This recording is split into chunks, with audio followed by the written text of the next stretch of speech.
जो ब्रांचेज है ना दिख जाएंगे यहाँ पे, तो तकलीफ आ वो पहला वो वीडियो में इसका के बाद में जाएगा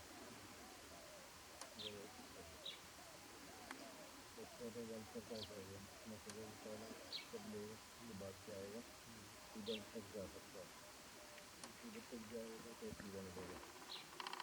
यहाँ भी ऐसे है, यहाँ से ऐसे होते हुए पत्थर है ना, पत्थर के बाद आप सुविधा नहीं होगा, जैसे वहाँ जाते वो सबसे बेस्ट। यहाँ से ऐसे करके इस पत्थर के पास नीचे बैठ के फिर वहाँ तक जा सकता है।